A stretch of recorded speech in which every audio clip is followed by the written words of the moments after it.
सुजस संगबन्धि नयन वन्दे मुकुन्द प्रिय वन्दे भक्तजना श्रेयचवरदं वन्दे शिवशंकर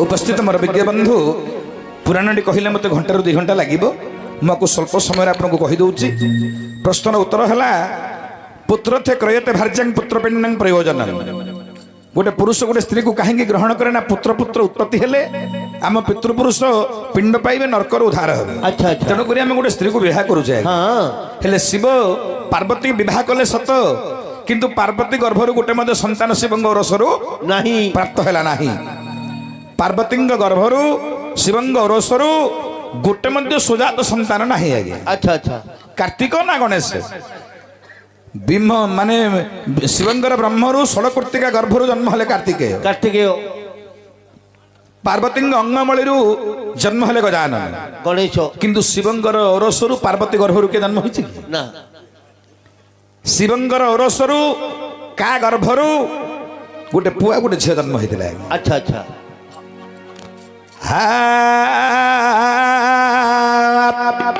हरि नर्मदा बोली एक बेश्या जे थिला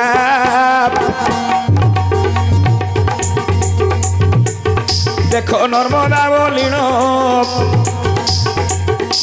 एक बेश्या थिला से बेश्या सह शिवंकर रमण हेला। अच्छा से बेश्या सह शिवंकर रमण हेला नर्मदा गर्भरू जे 2 संतान जन्म से गंगा से गर्भरू बाबूरे 2 संतान जन्म देख सिंधु बोली एक पुत्र हेला जन्म अरे सिंधु बोली एक पुत्र हेला जन्म कावेरी बोली कन्या जन्मिला देखो कावेरी बोली न एक कन्या जात हेला शिव ओरसु नर्मदा गर्भरू जन्मिला हो शिव ओरसु नर्मदा गर्भरू जन्मिला शिवंग ओरसरू नर्मदा गर्भरू सिंधु आउ कावेरी 2 जन जन्म होइछ।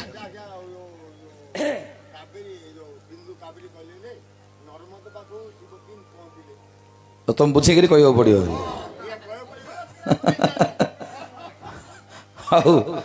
उपस्थित विज्ञाबंधु टे बहुत लंबा पाठ किंतु सुंदर अच्छी माने बहुत सुंदर पाठटी शुणा को बहुत आग्रह लगे गोटे बेश्या हेले मत पाखु केमी आज्ञा शिव गले सहित केमी रमण है।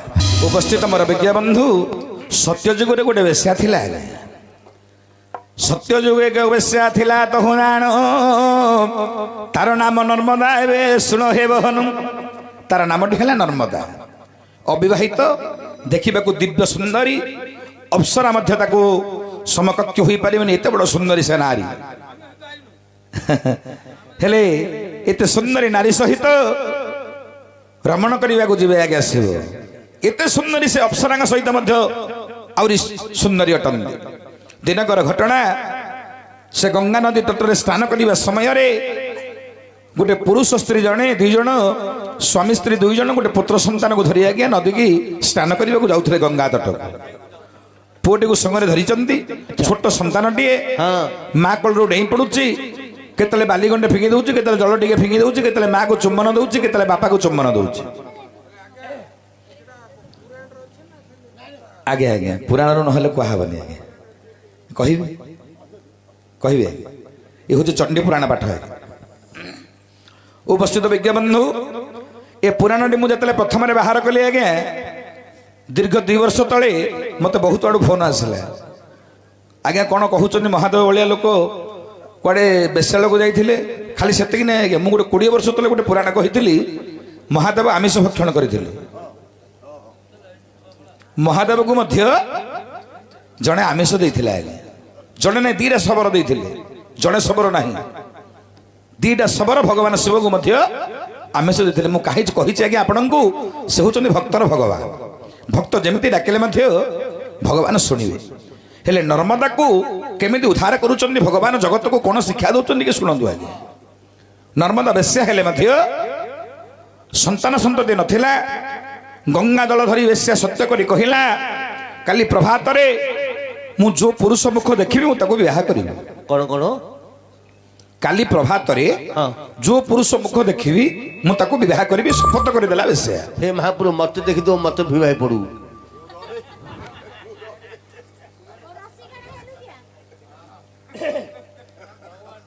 ଗଙ୍ଗା ଜଳ ଧରି ବେଶ୍ୟା ସତ୍ୟ କରିଦେଲା, କାଲି ପ୍ରଭାତେ ଯାହାକୁ ଦେଖିବି ମୁଁ ତାକୁ ପତି ରୂପରେ ଭରିବି ବୋଇଲା। ଗୋଟେ ବେଶ୍ୟା ବିବାହ କରି ଯଦି ଆଜ୍ଞା ଗୋଟିଏ ଔରସରୁ ସନ୍ତାନଟେ ଜନ୍ମ କରିଦେବ, ସେ ମହାସତୀରେ ପରିଗଣିତ ହବ। ଗୋଟେ ବେଶ୍ୟା ଯଦି ବିବାହ କରିଦେଲା, ଗୋଟେ ସ୍ୱାମୀକୁ ବର୍ଣ୍ଣନ କଲା, ତାର ଗର୍ଭସ୍ଥ ସନ୍ତାନ ଗର୍ଭରେ ଧରିଲା, ତାର ବେଶ୍ୟାରୁ ମହାସତୀ ହେଇଯିବ। ସତୀ ଚିନ୍ତା କଲେ ଦେବତା ମଣ୍ଡଳୀ, ଯଦି ବେଶ୍ୟା ଜଣକ ବିବାହ କରିବ ତାହେଲେ ମହାସତୀ ହେଇଯିବ। ଏ ନାରୀମାନଙ୍କୁ ବିଶ୍ୱାସ ନାହିଁ, କାଳେ ଦେବ ଇନ୍ଦ୍ରଙ୍କୁ ଲୋଭ କରିବ, ଇନ୍ଦ୍ରକୁ ବିତାଡ଼ିତ କରି ଇନ୍ଦ୍ରପଦ ମଧ୍ୟ ମାଡ଼ି ବସିବ। ଆଚ୍ଛା ଆଚ୍ଛା। ଏମନ୍ତ ବିଚାର କରି ଦେବତା ମାନେ କ'ଣ କଲେ କ'ଣ ନା ଶିବଙ୍କ ନିକଟକୁ ଗଲେ, ଶିବଙ୍କ ନିକଟରେ ଗୁହାରି କଲେ। ଆଚ୍ଛା ଆଚ୍ଛା। ଠିକ ଠିକରେ କହିଦେଉଛି, ବୁଝିବ ଖରାପ ବୁଝିବନି, ଲମ୍ବେଲେ 2 ଘଣ୍ଟା ଲାଗିବ, ଠିକ ଠିକରେ କହିଲେ ଅଧଘଣ୍ଟା 40 ମିନିଟ୍ ଲାଗିବ। ଉପସ୍ଥିତ ମୋର ବିଜ୍ଞ ବନ୍ଧୁ, ଏମନ୍ତ ସମୟରେ ନର୍ମଦା ବେଶ୍ୟା ସତ୍ୟ କରିଛି, କାଲିକି ଯୋଉ ପୁରୁଷକୁ ଦେଖିବ ତାକୁ ପତି ରୂପରେ ବରଣ କରିବ। ଆଚ୍ଛା। ଏଇଟା ଦେବତା ମାନେ ଭାଳେଣି କରି ପଡ଼ିଗଲା, ଯେମିତି ହେଲେ ବେଶ୍ୟାକୁ ଆମେ ବେଶ୍ୟା ରୂପରେ ରଖିବା। ଯଦି ଏ ସତୀ ହେଇଯିବ ସମସ୍ତଙ୍କୁ ଆକ୍ରମଣ କରିବ, ସମସ୍ତଙ୍କର ଆସନ ଲୋଭ କରିବ। ଆଚ୍ଛା। ଏମନ୍ତ ବିଚାର କରି ସମସ୍ତେ ଶିବଙ୍କ ନିକଟକୁ ଗଲେ। ଶିବ କହିଲେ, ଏଇଟା ଗୋଟେ ତୁଚ୍ଛ କଥା, ଏଇଟାକୁ ତମେ ମନରେ ଦୁଃଖ କରୁଛ କିରେ? ତମର କିଛି ହବନି। ଦେବତା ମାନେ ଚିରସ୍ଥାୟୀ, ତମକୁ କିଏ ଡରୁଛ କାହିଁକି ରେ? ତମ ସେ କଥା ମୁଁ ବୁଝିବି, ତାକୁ ପଠେଇଦେଲେ। ସେ ଯୋଉ ବେଶ୍ୟା ସେ ବେଶ୍ୟା ହେଇଥିବ। ହେଲେ କାଲି ପ୍ରଭାତରେ ବେଶ୍ୟା ଯାହାକୁ ଦେଖିବ ସେ ତାକୁ ବିବାହ କରିବ। ଆଚ୍ଛା ଆଚ୍ଛା। ଏଠି ବିଚାର କରୁଛନ୍ତି ଶିବ, ଆଚ୍ଛା, ମୁଁ ଦେବତା ମାନଙ୍କୁ ସିନା ପଠେଇଦେଲି, ଏବେ ବେଶ୍ୟାର ବାହାଘରଟା କେମିତି ବନ୍ଦ କରିବି? କେମିତି ହବ? ବେଶ୍ୟାର ବାହାଘରଟା ବନ୍ଦ କରିବାକୁ ହବ। ଏଠି ନାରୀମାନେ ବହୁତ ଶିଖିବା ଜିନିଷ ଅଛି ଆଜ୍ଞା। ଏଠି ନାରୀମାନଙ୍କର ବହୁତ ଶିକ୍ଷଣୀୟ ଜିନିଷ ଅଛି, ମୁଁ କହିବି ଆଗକୁ। ବିଚାର କରୁଛନ୍ତି ଆଜି ଭଗବାନ ଶିବ, ମୁଁ କ'ଣ କଲେ ବେଶ୍ୟାର ବାହାଘର ବନ୍ଦ କରିବି? ବନ୍ଦ ହବ ଆଜ୍ଞା। ନାରୀ ସବୁବେଳେ ପତିକି ଦେଖେ, ନିଜର ଘଇତାଟି ଯଦି ସୁନ୍ଦର ହେଇଛି ସମ୍ପତ୍ତି ଦରକାର ନାହିଁ, ନାଇଁ କି? ତେଣୁକରି ଗୋଟେ ନାରୀ ସବୁବେଳେ ତାର ସ୍ୱାମୀଟାକୁ ଦେଖେ, ସ୍ୱାମୀ ଯଦି ସୁନ୍ଦର ଅଛି ସବୁ ଯାକ ତୁଚ୍ଛ। ଏମନ୍ତ ବିଚାର କରି ଭଗବାନ ଶିବ କ'ଣ କଲେ? କ'ଣ? ଅଧରାତ୍ର ସମୟ, କାଲି ପ୍ରଭାତ ହେଲେ ବେଶ୍ୟା ବିବାହ କରିବ ଗୋଟେ ପୁରୁଷକୁ। ଏମନ୍ତ ବିଚାର କରି ଭଗବାନ ଶିବ କ'ଣ କଲେ? କ'ଣ? ଦେଖ କୁଷ୍ଠ ରୋଗୀ ରୂପ ଶିବ ଦେ ଧରିଲେ, ଦେଖ କୁଷ୍ଠ ରୋଗୀ ରୂପ ଶିବ ଦେ ଧରିଲେ, ଦେଖ କୋଥଡ଼ା ଯେ ଗୋଡ଼ ତାଙ୍କ ହୋଇଲା ହଲେ, ଦେହ ସାରା ବାବୁ ପୋକ ଜୋକ ସାଲୁ ବାଲୁ, ଦେହ ସାରା ପୋକ ସାଲୁ ବାଲୁ ହେଲା, ପୋଚକା ହୋଇ ରକ୍ତ ସ୍ରାବ ହେଲା। আরে কুষ্ঠ রোগী রূপ ধরি ত্রিলোচন, দেখ কুষ্ঠ রোগী রূপ ধরি ত্রিলোচন, বেশ্যা নিকটরে আসি প্রবেশিলে, বেশ্যা নিকটরে আসি প্রবেশিলে জান, বেশ্যার গৃহদ্বারে পৌঁছি গেলে ভগবান নারা ভগবান শিব বা ত্রিলোচন। আচ্ছা, সেতলকু রাত্রি পাহিবাকু যাଉଛି আজ্ঞা। প্রভাত সময়, রাত্র পাহিলে বেশ্যা যাহাকু দেখিব তাকু পতি রূপে বরণ করিব। ভগবান কোণ কলে? কুষ্ঠরোগী রূপ ধরিলে, দেহ সারা রক্তপুঞ্জ শোণিত ହେଉଛି, ପୋକ ଗୁଡ଼ାକ ସଲୁଆଲୁ ହେଉଛି ଏମନ୍ତ ବିଚାର କରି ଭଗବାନ ଶିବ ଏମନ୍ତ ରୂପଟେ ଧରିଦେଲେ ଯେ ଏମିତି ରୂପଟେ ଧରିଲେ ଆଉ ବେଶ୍ୟା ବାହା ହେବନି, ତା ଘରକୁ ସେ ପଳେଇବ। ଏ ପ୍ରକାର ମନ୍ଦ ଚିନ୍ତା କରି ଭଗବାନ ଶିବ ଆସି ପହଞ୍ଚିଗଲେ ବେଶ୍ୟାଳୟର ପ୍ରାଙ୍ଗଣରେ। ଏମନ୍ତ ସମୟରେ କ'ଣ ହେଲା ଆଜ୍ଞା, ଯେତେବେଳେ ବେଶ୍ୟା ପ୍ରଭାତ ହେଲା, ମୁହଁ ଧୋଇଲା, ଗୋଟେ ଫୁଲମାଳ ଧରିଲା, କବାଟ ଧୀରେ ଧୀରେ ଖୋଲିଲା। କବାଟ ଖୋଲି ଦେଖିଲା ବେଳକୁ କ'ଣ ଆଜ୍ଞା, କଣ? ଆରେ ଦେଖିଲା ବେଳକୁ ରେ କୁଷ୍ଠ ରୋଗୀଟି,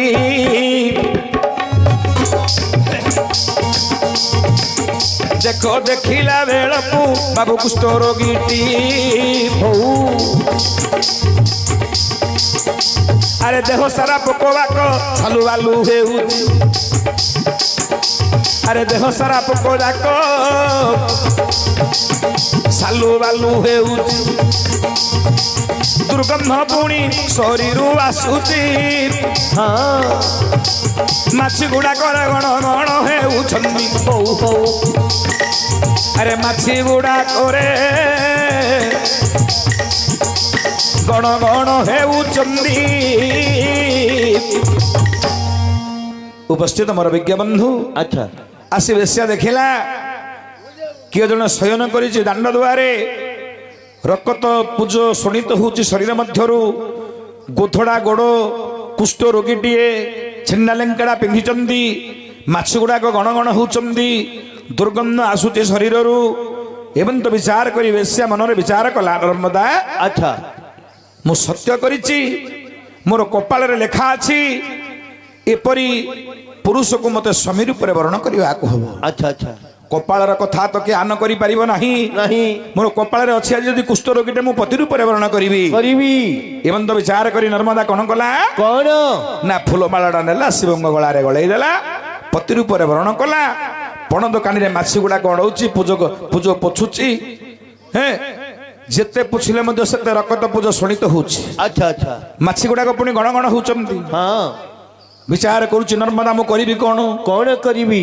କେତେ ଚେଷ୍ଟା କଲେ ତ ମଧ୍ୟ ରକ୍ତ ପୂଜ ଶୋଣିତ ହଉଛି, ବାରମ୍ବାର ପରିବର୍ତ୍ତନ ହେଉନାହିଁ। ଆଚ୍ଛା ଏମନ୍ତ ବିଚାର କରି ନର୍ମଦା ବିଚାର କଲା, ୟାକୁ ନେବି ମୁଁ ପତି ରୂପରେ ତ ବରଣ କଲି, ମୋ ପଲଙ୍କରେ ଶୟନ କରାଇଦେବି। କରେଇବି। ଏମନ୍ତ ବିଚାର କରି କ'ଣ କଲି ନର୍ମଦା, କଣ ନା କିଛି ନାରୀମାନଙ୍କୁ ଡାକିଲେ, ନାରୀମାନଙ୍କୁ ଡାକି ଶିବଙ୍କୁ ଟେକି ଟେକି ନେଲେ, ନିଜ ପଲଙ୍କରେ ଶୁଆଇ ଦେଲେ। ଖଟ ଉପରେ ଶୁଆଇ ଦେଲେ। ଭଗବାନ ଶିବ ରହିଲେ ବେଶ୍ୟା ପଲଙ୍କର। ଆଚ୍ଛା ଆଚ୍ଛା ଆରେ ଭଗବାନ ଶିବ ରହିଲେ ରେ ନର୍ମଦା ପଲଙ୍କର। ଆଚ୍ଛା ପଲଙ୍କରେ ରହିଯିବା ପରେ କ'ଣ ହେଲା ରେ, କଣ କେତେ ଚେଷ୍ଟା କଲା ନର୍ମଦା, କେତେ ଚେଷ୍ଟା କଲା, ତାଙ୍କର ଆଉ ଦେହ ଭଲ ହେଲାନି, ଜୋର ରକ୍ତ ବହୁଛି, ପୂଜ ବହୁଛି, ପୋକ ଜୋକ ସାଲୁବାଲୁ ହଉଛନ୍ତି, ଦୁର୍ଗନ୍ଧମୟ ପୋକ ଗୁଡାକ, ମାଛି ଗୁଡାକ ଗଣ ଗଣ ହଉଛନ୍ତି। ନର୍ମଦା ସବୁ ବୈଦ୍ୟ ମାନଙ୍କୁ ଦେଖାଇ ଦେଲା, ହେଲେ ଭଲ ହେଲାନି। ଇଆଡେ ଦେବତା ମାନଙ୍କର ଭାଳେଣି ପଡିଗଲା, ଶିବ ଯଦି ନ ଆସିବେ ପାର୍ବତୀ କୋପ କରିବେ, ରାଗିବେ। ପାର୍ବତୀ କୋପ କଲେ ଦେବବଂଶ ଲୋପ ହେଇଯିବ। କ'ଣ କରିବା, କଣ ଯେମିତି ହେଲେ ଆମେ ଶିବକୁ ଆଣିବାକୁ ପଡିବ। ଆଚ୍ଛା ସ୍ୱର୍ଗର ବୈଦ୍ୟ ହଉଛନ୍ତି ଧନନ୍ତରୀ। ସ୍ୱର୍ଗବୈଦ୍ୟ ଧନନ୍ତରୀ କି କହିଲେ, ଦେବତା ମାନେ ତମେ ଯେମିତି ହେଲେ ଯିବ ଶିବଙ୍କୁ ଧରିକିରି ଆସିବ। ଆସିବ। ଯଦି ଶିବ ନ ଆସିବେ ପାର୍ବତୀ ଜାଣିଦେଲେ ଆମର ଦେବବଂଶ ଲୋପ ହେଇଯିବ। କରିଦେବେ। ଏମନ୍ତ ବିଚାର କରି ଆଚ୍ଛା ଯେତେବେଳେ ଆସୁଛନ୍ତି ଧର୍ମ ଦେବତା, ଗୋଟେ ବ୍ରାହ୍ମଣ ବେଶରେ ଆସିଲେ। ବ୍ରାହ୍ମଣ ରୂପରେ ଦେବତା ଆସି ମିଳିଣ ଗଲେ, ଭିକ୍ଷା ମାଗି ମାଗି ବ୍ରାହ୍ମଣ ବେଶ୍ୟା ଦ୍ୱାରେ ମିଳିଲେ।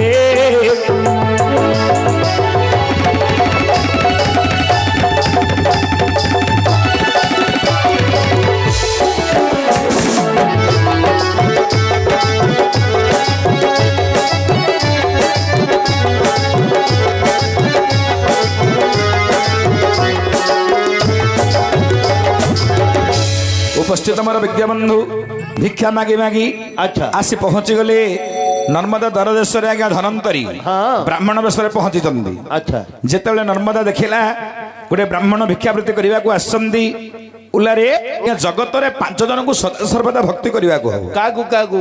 ଜଗତରେ 5 ଜଣଙ୍କର ଦଣ୍ଡ ନାହିଁ ଆଜ୍ଞା। କାହାକୁ କାହାକୁ? ରଜାରାଜୁର ଶାସନ କାଳରେ 5 ଜଣଙ୍କୁ ଦଣ୍ଡ ନଥିଲା। ସେ 5 ଜଣ କିଏ ଜାଣିଛ? କିଏ ସେ? କିଏ ସେ? ପିତା ମାତା ଗୁରୁ ଆଉ দেবতা ব্রাহ্মণ আহা দেবতা ব্রাহ্মণ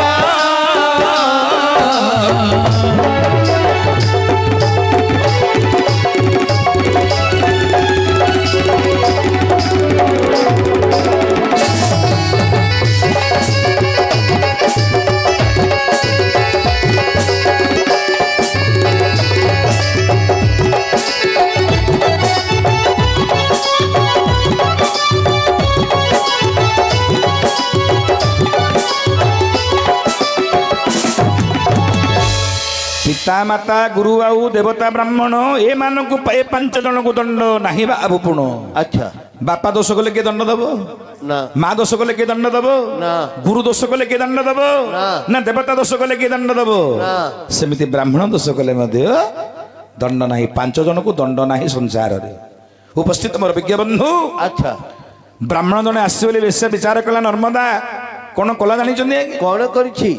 ଆପଣମାନେ ତ ବ୍ରାହ୍ମଣକୁ ହାତ ଟେକିବା ଦୂରର କଥା ଭଲକିରି ହେବାର ଜଣା ନାହିଁ, କିନ୍ତୁ ବ୍ରାହ୍ମଣ ଜଣେ ଆସିଛି ବୋଲି ନର୍ମଦା କଲା କଣ ଶୁଣନ୍ତୁ। କଣ କରିଛି? ପାଣି ଢାଳୁଟେ ଏକ ପିଢ଼ାରେ ଧରିଲା। ପାଣି ଢାଳୁଟେ ପିଢ଼ାରେ ଧରିଲା, ଆସି ବ୍ରାହ୍ମଣ ନିକଟରେ ଉପସ୍ଥିତ ହେଲା। ଆସି ବ୍ରାହ୍ମଣ ନିକଟରେ ପହଞ୍ଚିଗଲା। ବ୍ରାହ୍ମଣକୁ ପିଢ଼ା ଉପରେ ଠିଆ କରାଇଦେଲା। ପାଣି ଢାଳୁଟା ଏଡ଼ି ଦେଲା, ପାଦ ଜଳ ନେଲା, ପାନ କଲା, ପାଦ ଧୂଳି ମୁଣ୍ଡରେ ବୋଳିଲା। ଜଗତରେ କାର କାର ପାଦ ଧୂଳି ପବିତ୍ର ସଂସାରରେ ଆଜ୍ଞା?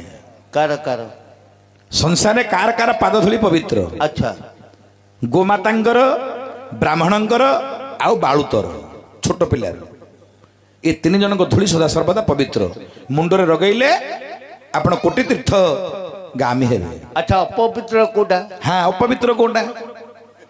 ଗଧ ଧୂଳି, ଗଧର ପାଦ ଧୂଳି, ଛେଳିର ପାଦ ଧୂଳି, ନାରୀର ରଜବତୀ ହେଇଥିଲେ ତାର ଧୂଳି, ଏବଂ ଛାଞ୍ଚୁଣୀରେ ଝାଡୁ ମାରିବା ସମୟରେ ଛାଞ୍ଚୁଣୀ ଯଦି ରହିଯାଇଥିବ ପାଦର ଧୂଳି, ଅର୍ଥାତ୍ ଛାଞ୍ଚୁଣୀର ଧୂଳି, ଏଗୁଡାକ ପବିତ୍ର ସଂସାରରେ। ଅପବିତ୍ର ପବିତ୍ର ହେଲା 3, ଅପବିତ୍ର ହେଲା 4।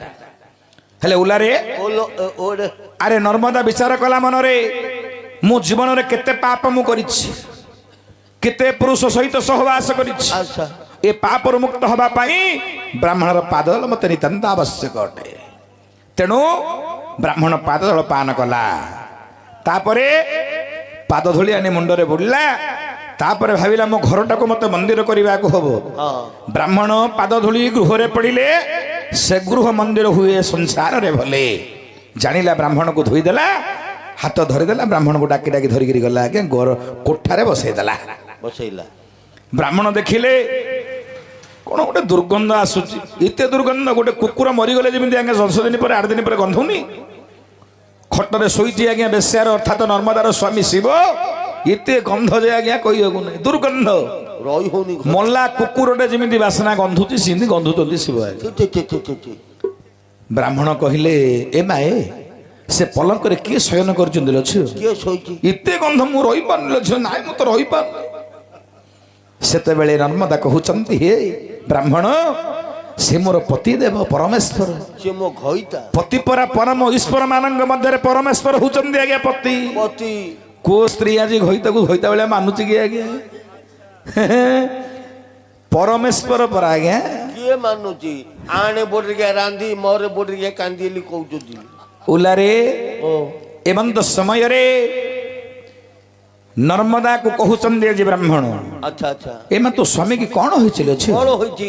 କଣ ହେଇଛି ବୋଇଲେ ମହାପୁରୁ, କଣ ରୋଗଟା ହେଇଛି କେଜାଣି? ମୁଁ କେତେ ପଦ୍ୟ ଦେଖାଇଲିନି, ତଥାପି ମୋ ସ୍ୱାମୀର ଦେହ ଭଲ ହଉନି। ହଉନି? ଆଉ ଦେହ ଭଲ ହଉନି, ଆଉ ଗୋଟେ କାମ କରୁନୁ, ମୋ କଥା ଯଦି ମାନିବ ତମ ସ୍ୱାମୀ ଭଲ ହେଇଯିବ। ଭଲ ହେଇଯିବ? ଧନନ୍ତରୀ କହୁଛନ୍ତି ମୋ କଥା ଯଦି ମାନିବ ତମ ସ୍ୱାମୀଟା ଭଲ ହେଇଯିବ। ମା ମାନେ ଶୁଣୁଥ, କଣ କଲେ ସ୍ୱାମୀ କି ରୋଗ ହେଇଥିଲେ ରୋଗ ମୁକ୍ତ ହବ? ସ୍ୱାମୀର ଟିକେ ଶୁଣ। କହୁଛନ୍ତି ନର୍ମଦାକୁ ଆଜି ଆଜ୍ଞା ବ୍ରାହ୍ମଣ ରୂପରେ ଧନନ୍ତରୀ। ଆଚ୍ଛା କଣ କହିଲେ?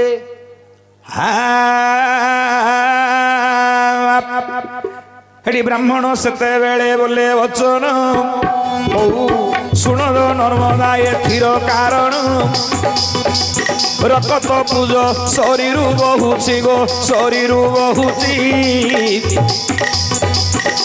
ତୋ ଜିଭରେ ଯେ ନାଗ ତାକୁ ଚାଟି ଉଠି ତୋ ଜିଭାରେ ଯେ ନାଗ ତାକୁ ଚାଟି ଉଠି ତୋର ସ୍ୱାମୀର ଯୋଉ ରକତ ପୂଜ ସବୁ ବାହାରୁନି ନା ଆଚ୍ଛା ନିଜ ଜିଭ ବୋଇଲେ ଜିଭାରେ ଚାଟି ଚାଟି ଚାଟି ଚାଟି ତାକୁ ଖାଇବୁ ଫିଙ୍ଗିଲେ ହବନି ଥୋପିବାକୁ ହବନି ସ୍ୱାମୀର ଯଦି କୌଣସି ରୋଗଗ୍ରସ୍ତ ହେଇଗଲା ସ୍ୱାମୀ ଯଦି ରକତ ପୂଜ ବାହାରୁଛି ତମେ ଚାଟିକିରି ପରୀକ୍ଷା କର ଆଜ୍ଞା ଯଦି ତମ ସ୍ୱାମୀର ଦେହ ଭଲ ନ ହବ ତାହେଲେ ମୁଁ ବ୍ରାହ୍ମଣ ପିଲା ନାହିଁ ଆଜ୍ଞା